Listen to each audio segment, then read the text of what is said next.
Right బులెటిన్లో breaking news చూస్తున్నాం. మహిళలపై లైంగిక దౌర్జన్యానికి పాల్పడినట్లు ఆరోపణలు ఎదుర్కొంటున్న జేడీఎస్ ఎంపీ ప్రజ్వల్ రేవన్నను బెంగళూరు పోలీసులు అరెస్ట్ చేశారు.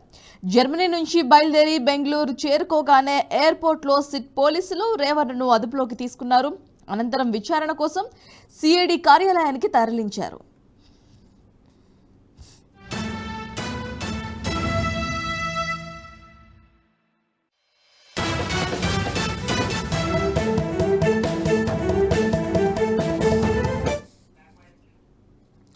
మాజీ ప్రధాని దేవగౌడ్ మనవడు ప్రజ్వల్ రేవన్న ఎన్డీఏ కూటమి తరపున శాసన నుంచి ఎంపీగా బరిలోకి దిగారు. అయితే పలువురు మహిళలపై ఆయన లైంగిక దాడి చేసినట్లు వీడియోలు సామాజిక మాధ్యమాల్లో చక్కర్లు కొట్టడంతో గత ఏప్రిల్లో దేశం విడిచి పరారయ్యారు.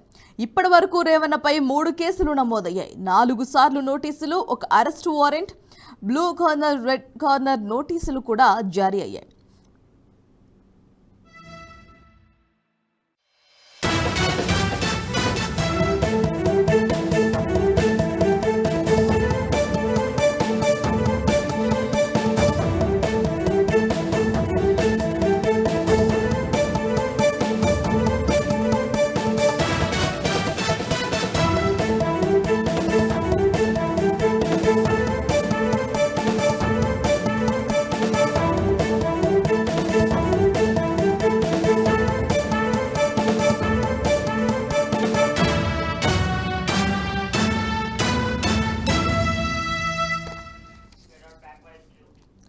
పాస్పోర్ట్ రద్దు చేసేందుకు కేంద్ర విదేశాంగ శాఖ చర్యలు చేపట్టింది. విచారణకు హాజరు కావాలని మాజీ ముఖ్యమంత్రి హెచ్డి కుమారస్వామి, మాజీ ప్రధాని హెచ్డి దేవగౌడ్ బహిరంగంగానే కోరారు.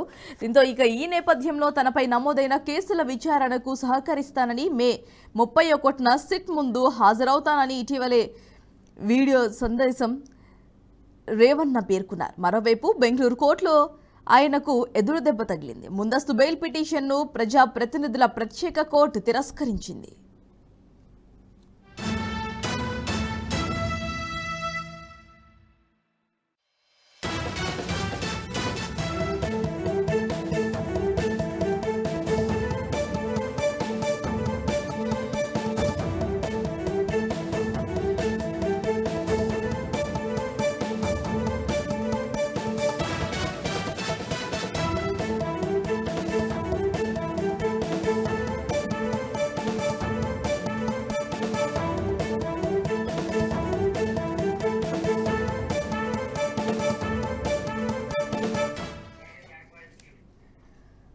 మహిళలపై లైంగిక దౌర్జన్యానికి పాల్పడినట్లు ఆరోపణలు ఎదుర్కొంటున్న జేడీఎస్ ఎంపీ ప్రజ్వల్ రేవన్నను బెంగళూరు పోలీసులు అరెస్ట్ చేశారు. జర్మనీ నుంచి బయలుదేరి బెంగళూరు చేరుకోగానే ఎయిర్పోర్ట్లో సిట్ పోలీసులు రేవన్నకు అదుపులోకి తీసుకున్నారు. అనంతరం విచారణ కోసం సిఐడి కార్యాలయానికి తరలించినట్టుగా తెలుస్తోంది.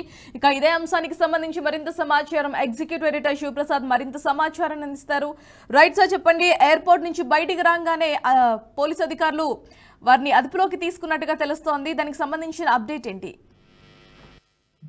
తీవ్రమైనటువంటి ఆరోపణలు ఎదుర్కొంటున్నటువంటి ప్రజ్వల్ రేవన్నని ఎయిర్పోర్ట్ గ్రామంలో అరెస్ట్ చేశారు సిట్ అధికారులు.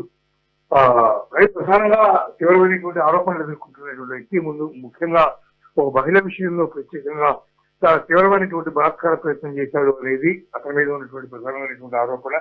ఇటు క్రితం కూడా అనేక మంది ఈ విధంగా వ్యవహరిస్తున్నారు రేవన్న అనే ఆరోపణలు కూడా ఉన్నాయి.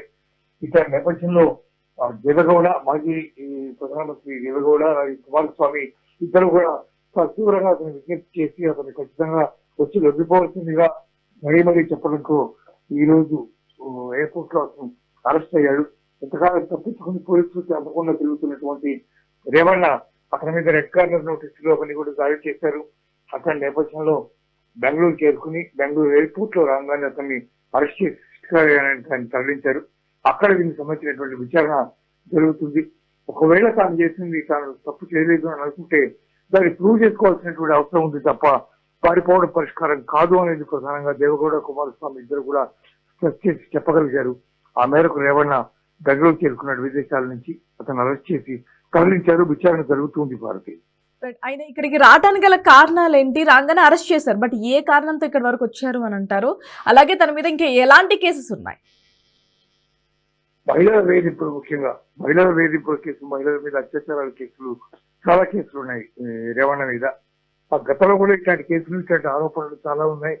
ముఖ్యంగా అది ఇటు కర్ణాటకకి సంబంధించి కానీ లేదా జాతీయ స్థాయిలో కానీ పార్టీ ప్రతిష్టకి భంగం కలిగించే విధంగా ఉన్నది అనేటటువంటి ఇష్యూ చాలా ఇంపార్టెంట్ గా మారింది ఇక్కడ.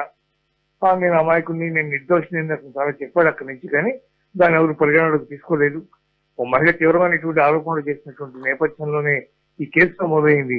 అందువల్ల తాను తప్పు చేయలేదు అని ప్రూవ్ చేసుకోవాల్సినటువంటి అవసరం రేవణ్ణకి డెఫినెట్ గా ఉంది. కాబట్టి ఎట్లాగో రెడ్ కార్నర్ నోటీసులు జారీ చేసింది, ఎక్కడున్నా అరెస్ట్ చేస్తారు. అందుకే ఇండియాకి వచ్చి బెంగళూరు ఎయిర్పోర్ట్ లో దిగిన తర్వాత ముందుగా సమాచారం ఉంది కాబట్టి వస్తున్నాడని అదే సమయానికి సిట్ అధికారులకు చేరుకుని అతను అరెస్ట్ చేశారు Bharathi. Right sir, thanks for the update.